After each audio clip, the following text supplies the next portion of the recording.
Dozens of people have been killed in Indonesia after flash floods and landslides hit the cities of Garut and Sumedang in West Java province. Rivers overflowed and floodwaters reached up to 2 meters after just 3 hours of rainfall.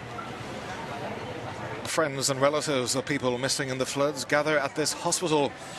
They search a board for names of their loved ones. Many families at this shelter reported several people missing following the torrential rain and floods. This man was evacuated with his 2 sons.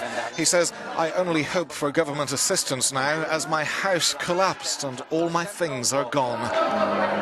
Barang-barang semua kan habis. Rescuers continued searching for survivors after hundreds of homes were damaged, forcing many to evacuate.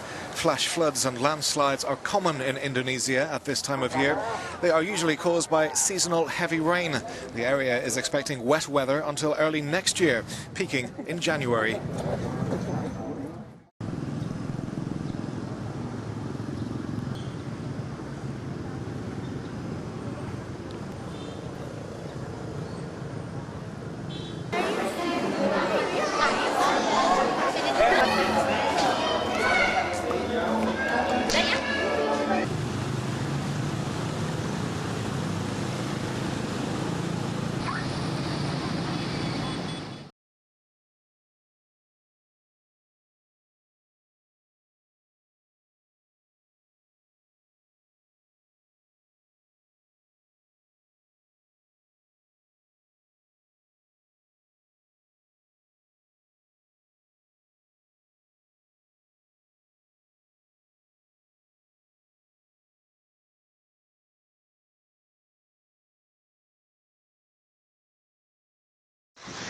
Evet arkadaşlar, şu an Trabzon Beşikdüzü'nü sel almış durumda.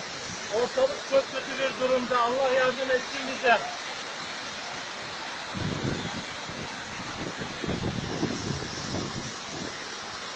Şu an Trabzon Beşikdüzü çok kötü bir durumda. Cenab-ı Allah yardım etsin bize.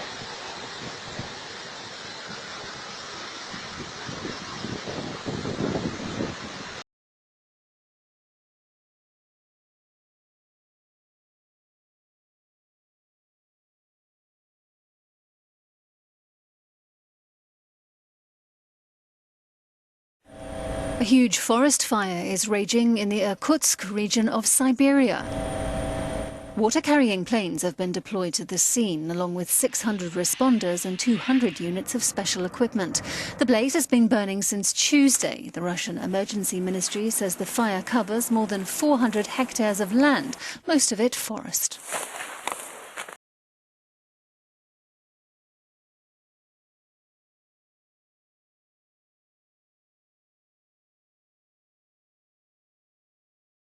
Residents in the town of Forbes in central West New South Wales remain on alert following widespread flooding.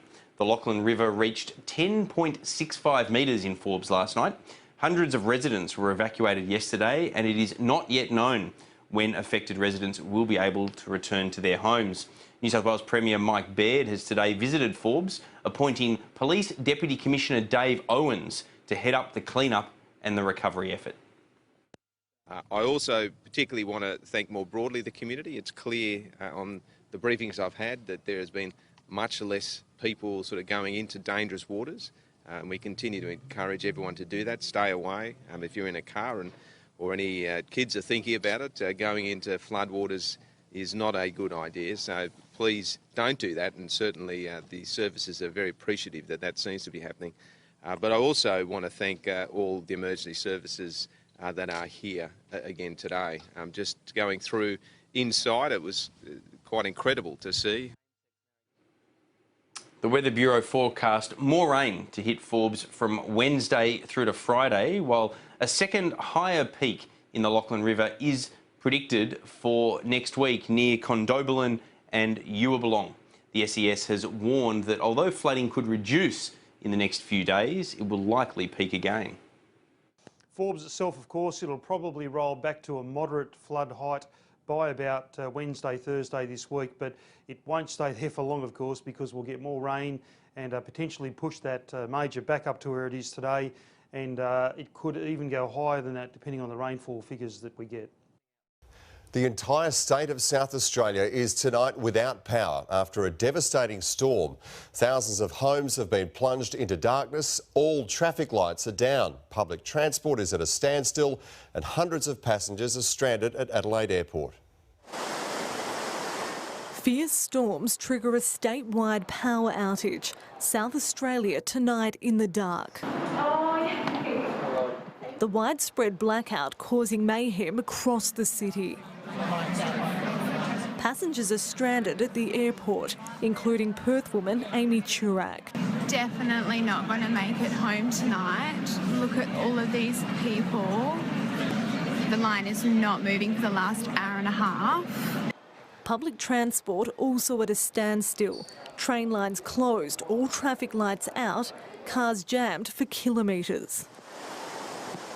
Hospital staff forced to work under torchlight as backup generators power critical machines. 3 transmission lines and 9 towers have been taken down in the Port Augusta region. In terms of the total number of response personnel within South Australia, it's getting up around that 18,000 mark, and all are very focused on this event and ready to respond. The severe storm brought down trees, some crashing onto houses.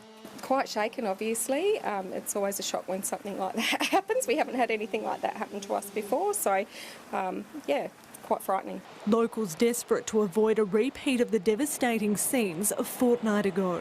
It's frightening, and that's frightening me because if that goes, it'll go under the house and it'll block the creek. Extra resources have been flown in from interstate. Late this afternoon, 39 WA emergency workers flew out of Perth to help for at least 5 days. We're expecting to see damaged houses, damage to property, livestock losses, and also support to the general community who will be suffering through a loss of power which is currently being experienced. Emma Sheridan, 9 News. A state of emergency, really, in South Australia as another storm front is moving across the state. Police and emergency services have issued a warning to residents saying conditions are expected to worsen tonight. Get to safety before the storm intensifies. Around 75,000 homes are thought to still be without power. Joining me now is Sky News Adelaide reporter Patrick Murrell. Patrick, it certainly looks pretty wild and woolly behind you. What is the update?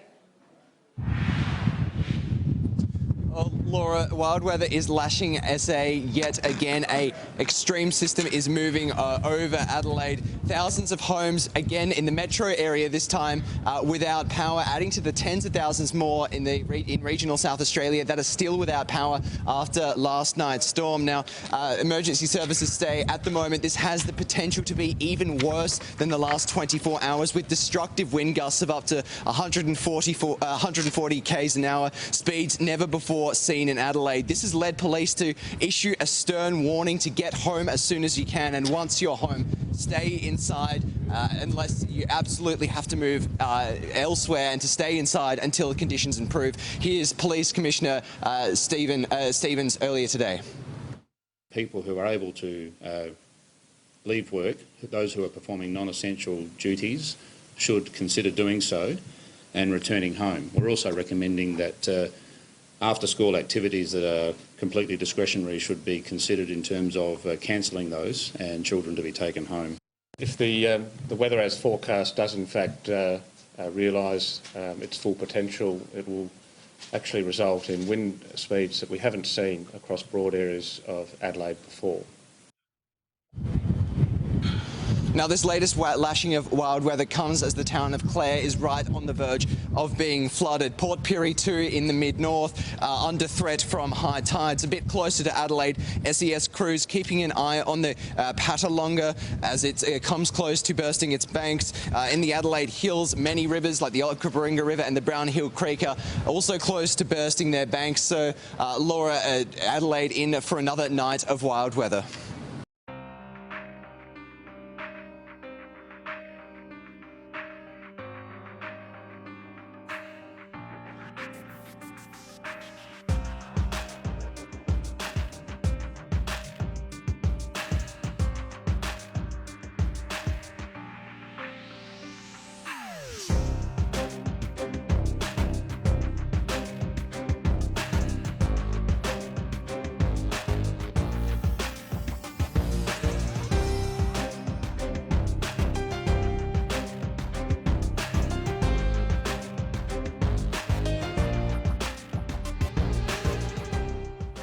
crazy. It felt like a apocalyptic film. Quite shocked, actually, yeah, because you always expect there's a backup system and you think, oh, it'll be an hour or so. In fact, it was probably positive. We played cards and actually sat around and had a good time.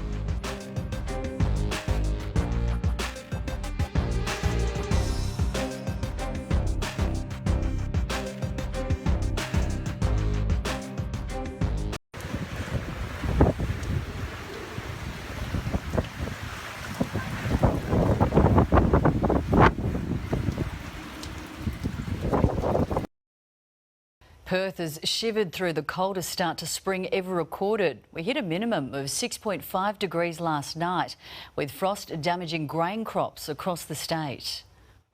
Umbrellas up and jackets on in the city. A month into spring, it still feels more like winter. Frosty mornings a big concern for farmers. Up to 15% of WA's grain crops wiped out. It's taken the cream off, and for some individual farmers, the run of frost has really severely affected them. Perth has shivered through its coldest September ever recorded. We endured temperatures of about 7.6 degrees at night, the coldest average minimum in 72 years. Average daytime temperatures were the chilliest in 24 years at 18.5 degrees. Cool winds made it feel even colder. When the temperatures might have been up around 18 or 19, the feels like was definitely around about 16 or 17 because the winds were quite fresh. The wait for warmer weather continues. We're in for a wet and windy grand final day and a cold start to the month. October looks as if it's likely to be slightly below average in terms of its temperatures. The three-day storm that battered South Australia began in WA before moving across the Bight. Residents north of Adelaide today faced a flood emergency. Rescue teams scrambling to protect businesses and homes. Locals and holidaymakers forced to evacuate. Big bang on the caravan door. Better get up and seek higher ground. The river started to come up right near the window of the cabin, so we had to flee. South of the capital, a major river flooded homes for the second time in 2 weeks. The first flood took everything we owned, but nothing to save this time, so difficult. Heavy rain on Sunday and Monday could be enough to burst even more rivers and dams.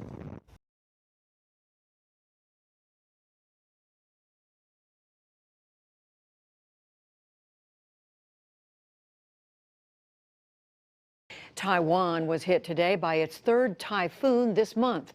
The storm swept across the island nation with winds topping 100 miles an hour, heading for a second landfall in southeastern China. The winds and heavy rain tore down signs, ripped away parts of buildings, and knocked a tour bus sideways. 4 people died and 3 million homes lost power.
Oh my God.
上可以看到强风呼呼的吹，路旁的路树和叶子全部往左边歪，几乎要和树干呈现90度。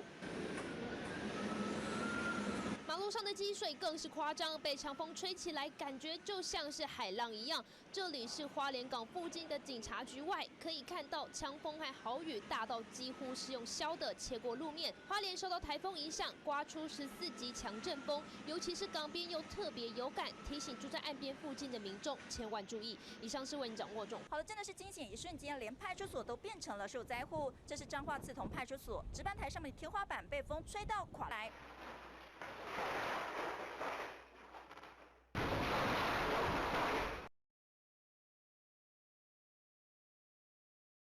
好的，从画面上可以看到，台中旧的金沙百货的改建工程呢，上头的鹰架不敌强风，被瞬间吹垮。底下的民众看到鹰架快要撑不住了，吹飞下来，吓得尖叫。随后呢，顺着强风，这个鹰架的结构就这样被吹落到四散到地面，还砸毁了一辆车。根据消防局的说法呢，疑似有民众被砸伤，而且消防局还紧急出动了5辆。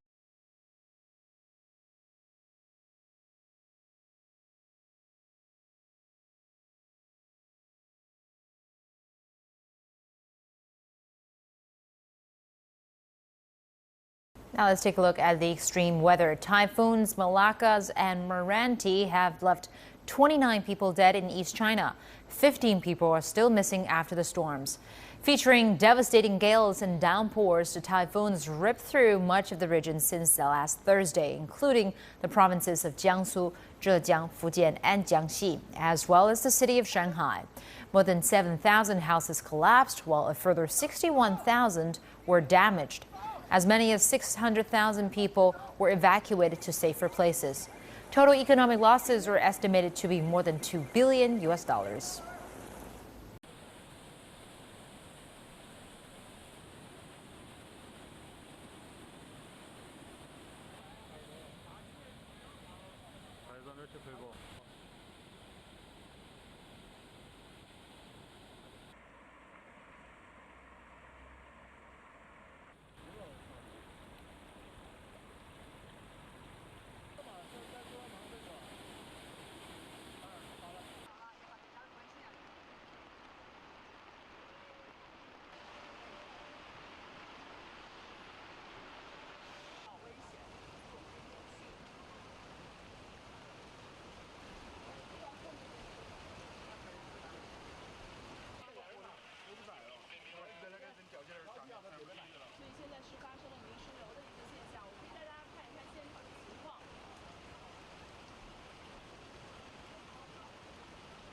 And now we go to China, where Typhoon Meigi, the 17th typhoon to hit the region this year, has made landfall.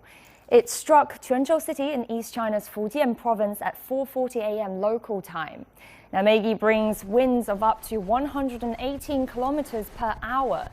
Meanwhile, China's National Meteorological Center has continued to issue an orange alert, the second highest of a 4-tier warning system for rainstorms on Wednesday. Heavy rainfalls are forecast for parts of Fujian, Zhejiang, Jiangxi and Anhui provinces in East China and Guangdong province in the south of the country.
地方。不过呢，就在刚才我们涉水来到这里的时候啊，最深的地方大概是可以到是被这个大水所淹没的。我们也可以请导播来放一下我们刚才用无人机航拍的这个画面。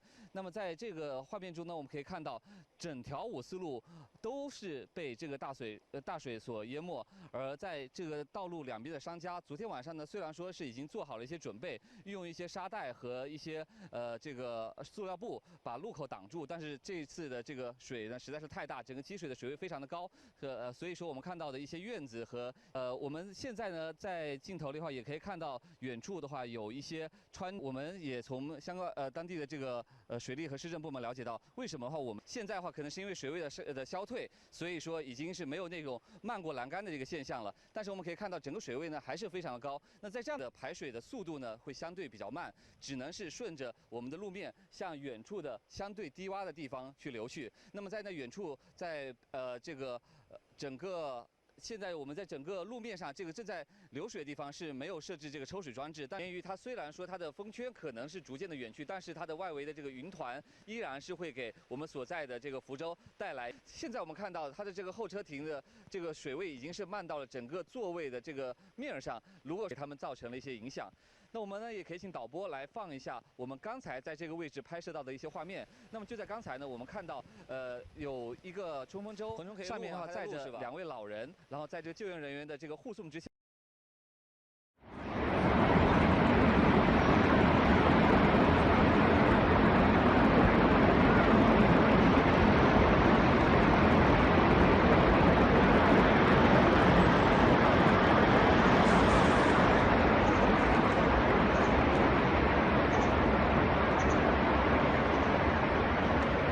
就点咸鱼啊！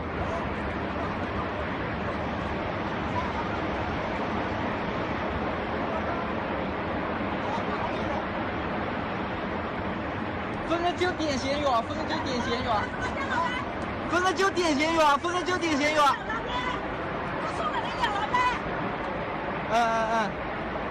休息吧。拉倒吧，拉倒吧。他跟他能聊吧？我天，我还是吧。没对。你看了，知道吧？这么聊吧。他是讲你不报吗？讲不报的。你报过去没？我还担心。报个牌给他说。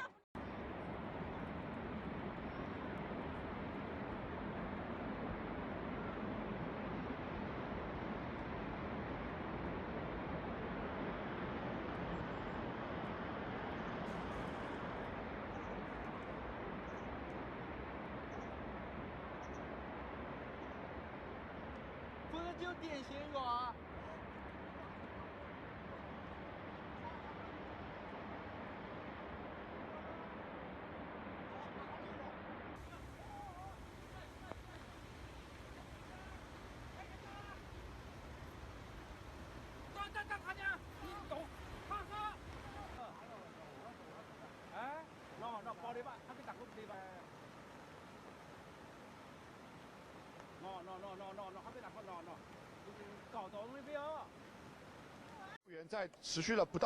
！At least 32 people are missing in southeastern China after heavy rains triggered 2 major landslides. State TV showed rescue crews at the scene. 15 people were reportedly pulled from the rubble in the mountain village of Sukun after a wave of mud swallowed up dozens of homes. Amateur video caught the moment a massive debris rolled down the mountainside, slamming into the village below. The landslides took place in China's provinces of Zhejiang and Fujian, following torrential rain caused by Typhoon Meggy. The storm has brought severe flooding to large parts of the east of the country, killing at least 1 person and leaving millions of homes without electricity. Some areas are believed to have seen more than 300 millimetres of rain in 2 days.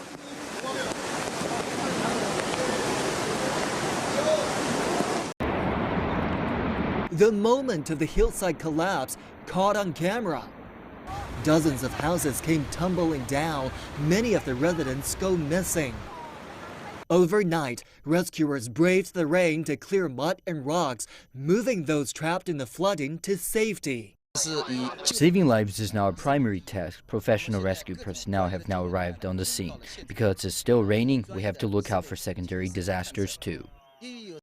As the weather improves, the search and rescue team gets a clearer picture of the damage caused and of what they now have to deal with.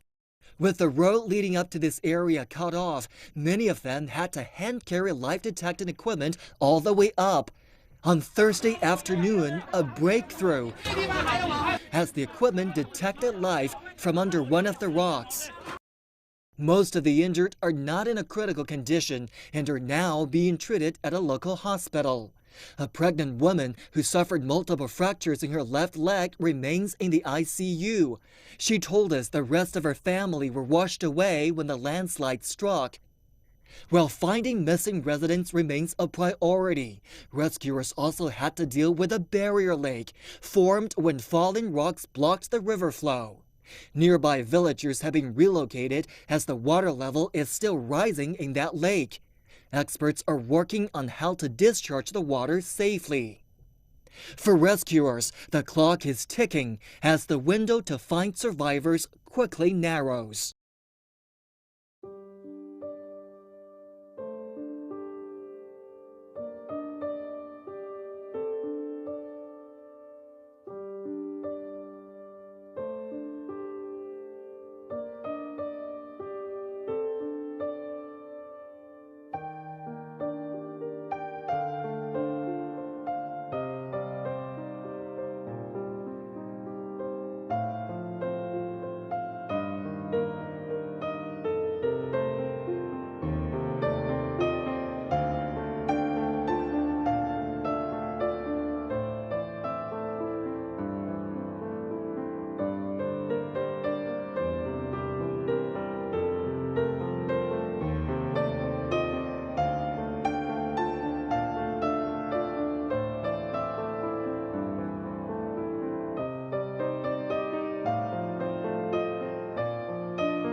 The world is on pace for the warmest year on record, breaking marks set in 2015, 2014, and 2010.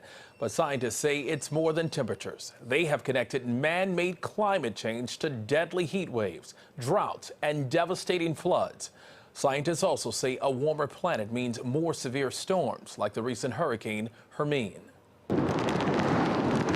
When Hermine barreled into the Gulf Coast, it took everyone by surprise. A Cat 1 hurricane with dangerous surf, high winds, and torrential rain pounding the west coast of Florida for days. Streets were flooded, homes were damaged before Hermine moved up the coast. While meteorologists tracked Hermine's every move, scientists were looking at the storm for another reason: global warming. The street is completely underwater. They point to rising sea levels and warmer ocean waters as key factors in creating more devastating hurricanes. Scientist Glenn Gaworkowitz has been tracking these storms for decades. Climate change has been particularly important in the northeastern United States because it's the area where the continental shelf is warming faster than anywhere else. Gaworkowitz has been studying the sea's impact on storms like Hermine in real time at the Woods Hole Oceanographic Institution. One of the interesting things about Hermine is the fact that the waters were several degrees warmer than usual. And so when Hermine came off of land, it actually got a little bit stronger there. And so the recent trend of warming in the northeast continental shelf definitely affected the storm. And that's not good news. No, that's not good news. The scientist is part of a team that collects data from ocean robots with sensors, known as gliders, that can transmit critical information. We can put the gliders out in conditions that we couldn't ever possibly think of for ships manned by people. This glider was submerged in the waters off the coast of Cape Cod just days before Hermine hit. So the glider has been out for 4 days now. Robert Todd is responsible for guiding the gliders. Technology allows him to do so with a smartphone. As long as I have an internet connection, I can communicate with the glider when it's on the surface, give it a new heading, or tell it to stay underwater for a different amount of time. What's the hope? The hope in the long run is to really develop an integrated system so that eventually we can forecast storms much more accurately. It may take months to fully analyze the Hermine data, but there have already been some surprises. For example, the storm drifted farther west than originally predicted, and the new data may help explain why.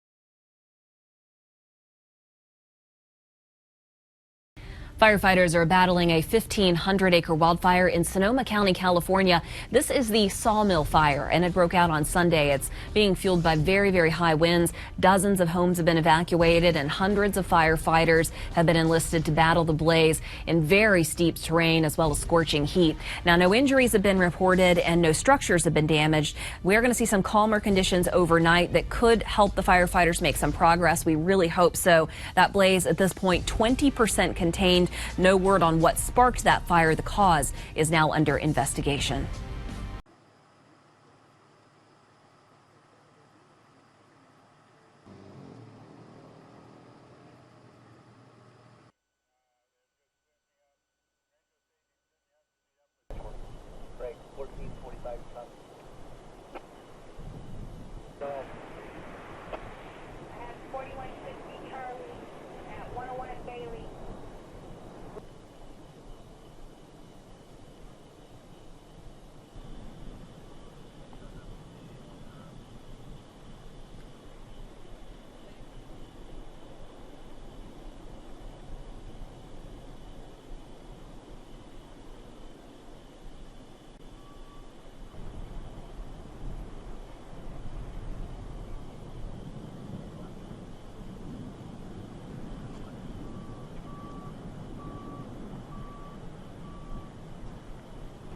Highway 17 and Summit staging.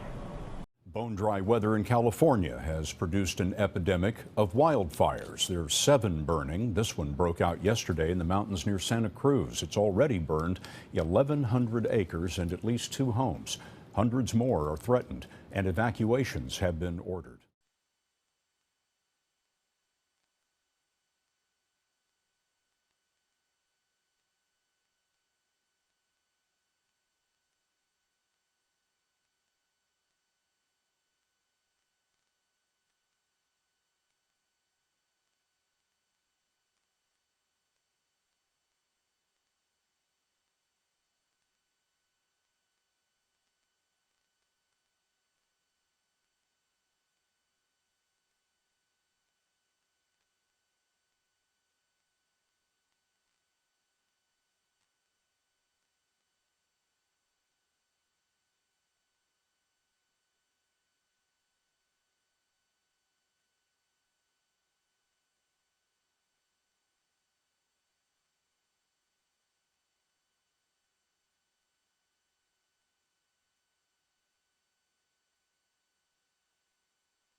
There were places across the Midwest that got hit very, very hard. Swaths of 3 to 14 inches of rain pummeled portions of northern Iowa, southern Minnesota, also across sections of Wisconsin back on September 21st and 22nd. This video you're looking at is from the 24th, so that water was still very much around several days after the fact. There were places in Iowa, guys, that got hit with more than 20 inches of rain in isolated amounts. So they were hit very, very hard, and there were so many reports from the National Weather Service, as we mentioned, across sections of Iowa and Wisconsin. There were more than 60 roads that were closed and so many locations that had to be evacuated because of all of this. And there were so many rivers, as you can see, that were pushed into major flood stage. Again, we are still feeling for the people who had to deal with this, and of course the residual effects of all of this water, which in many cases is still coming down.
Fox extreme weather alert. There's severe flooding that right now is slamming the Midwest. And there's a dangerous situation that could get worse today, we're told. Thousands of people now being evacuated from their homes in Cedar Rapids, Iowa. Minnesota and Wisconsin could also see devastating floods. Matt Finn is live in our Chicago bureau with an update on all this. Hi, Matt. Eric, right now, thousands of Iowans have packed their belongings and evacuated and can only hope that their home is spared by the rising flood water. 13 of Iowa's 99 counties under a state of emergency right now. Recent heavy rains causing the Cedar River and streams to engulf communities. The worst of the flooding near Cedar Rapids, where 5,000 homes are under evacuation right now. The Cedar River now expected to crest at 23 feet tomorrow morning. That's 7 feet above the major flood stage and would be the second highest crest in the city's history. Many Iowans say they're getting good at prepping for flooding, but unfortunately, some have already lost the battle to Mother Nature. Probably gonna have to move because we didn't have insurance that covered this type of thing here. I didn't think that it'd be a threat here. There is some relief for folks in Iowa this morning. Modern levees and sandbagging has so far prevented outright disaster, and river levels are not expected to hit the historic 2008 highs. But still, if the river hits 23 feet tomorrow morning, that could spell for widespread devastation. An estimated 400 Iowa National Guard troops are deployed to help right now. Eric? Hi, Matt. Thank you. In the U.S., Cedar Rapids, Iowa, appears to have escaped major flooding after a rain-swollen river finally crested. Temporary barriers kept the water out for the most part today. Some neighborhoods did flood in the state's second largest city. Officials said it could have been much worse, but the crest was well below the devastating levels in 2008.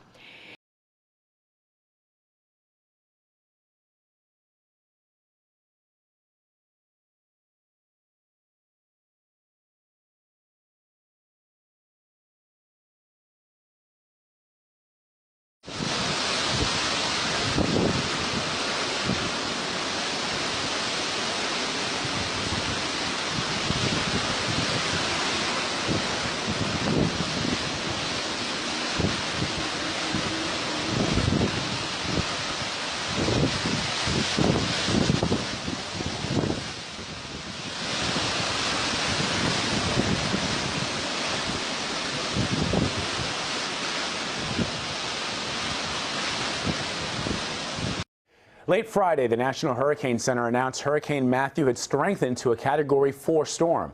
A hurricane watch has been issued for Jamaica, and the U.S. Embassy in Cuba has issued an alert for Americans in that country. Chief meteorologist for our CBS station in Miami, WFOR, Craig Setzer, is tracking the storm. It's been a pretty remarkable 24 hours, and a part of the Caribbean known as the graveyard for hurricanes. Matthew has not only survived, but actually strengthened quite rapidly. In fact, it's Category 4 as of Friday evening. 24 hours prior, it was only Category 1, 80-mile-an-hour winds, now winds up to 140 miles an hour. It's moving to the west-southwest at 9. This slower speed we see is good because it's eventually going to have to make a turn to the north, and without going further to the west, it's less likely to be a major impact to Florida. It's not out of the question yet. It's certainly something we'll be watching through the weekend, but definitely Jamaica under the gun. The time frame here is Monday, eastern Cuba Monday night and Tuesday, into the Bahamas on Wednesday, and really a beam with South Florida by Wednesday afternoon. Now remember, the cone tracks where the center is expected to be about 2/3 of the time. So if it goes further to the left over here, it wouldn't be surprising. And of course, the impacts would be felt more locally in South Florida. One of the ways that we look at the possibility of tropical storm force winds, it's called wind force probability, literally the percentage chance that we would see tropical storm force winds. Numbers above about 40% are significant, and these numbers have been going up quite significantly. And Vlad, the storm, even though it's very intense, is relatively small, so that's probably a good thing because it's not covering a tremendous amount of real estate here, but as you can see by the satellite images, it is looking quite powerful, with that eye now becoming very apparent. Craig, we've been talking about this storm for a couple of days now. It seems to me at least that the storm got very intense very quickly. Is that unusual? It did. It's unusual in this part of the Atlantic basin, the Caribbean, where storms are usually impacted by shear and wind coming off of South America there. But this one has kind of actually contracted and strengthened, much in the way we describe a figure skater pulling their arms in and spinning faster and faster. It's kind of isolated and protected itself. And small storms like this can spin up and increase in intensity quite rapidly. And that has certainly been the case here. And right now, it looks like the storm is hammering parts of the Caribbean. When is the last time this area saw such an intense hurricane? It's been a while. We have to look way back into the record books. In fact, here is a chart of some of the most recent storms. The big one that impacted Jamaica. Now, here is the cone for Matthew there. But the last big one that impacted Jamaica, that was in 1988. Gilbert went right across the island and quite destructive. And, of course, we've had Felix, and also we had Ivan. That was in 2004. So we have to look a ways back to see the history of the storms. All right. Craig Setzer in Miami for us tonight. Thank you, Craig. Guys, we've got ourselves a monster storm in the southern Caribbean right now. This is Hurricane Matthew, and it has intensified even more than expected. The latest numbers on the storm, we've got about 140-mile-an-hour sustained winds close to the center. That's a Category 4 hurricane, and I mentioned this is a little stronger than we even expected it to be. When I got to work this morning, you couldn't even see the eye on this storm, and now look at it. I mean, my goodness, a very well-defined eye, some big-time convection going on around the center of it. And this is a storm that's going to be a problem for a lot of people. So let's talk the timeline on it. First of all, this is a fairly slow-moving storm, at least right now. So if you live in the United States, especially the southeastern United States, parts of Florida, for instance, You're wondering when this is going to hit. First of all, we don't know whether it's going to hit for sure or not. And second of all, it wouldn't be until at least midweek next week. So I think of immediate concern is what's going to be happening in places like Jamaica, eastern Cuba, western Haiti. Remember, with the cone of uncertainty here, this is basically showing the entire area where the center of the storm could go. So it could totally ride the eastern side of this. It may end up riding the western side of it. And it really matters where the center of that storm goes. So I would say a direct hit for Jamaica is probably going to be devastating as a Category 3 storm. So about a 50-50 shot of that. Not only are we going to have a huge wind field on this storm, but we've also got just a ton of rain that's going to fall. And you know, in a lot of these places, especially with a lot of terrain like eastern Cuba, parts of Haiti, that's going to cause landslides, mudslides, and likely some devastating flooding.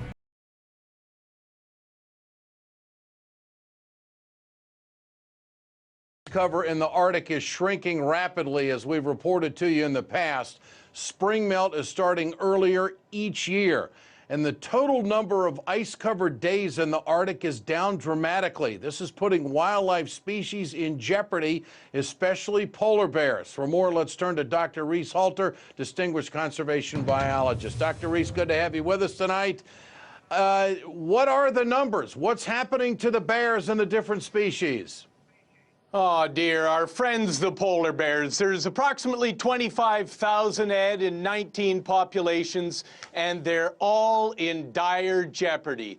Ice seals, a crucial food source, are all plummeting. Ice seals need sea ice to calve and feed their young. Ice is a rare commodity.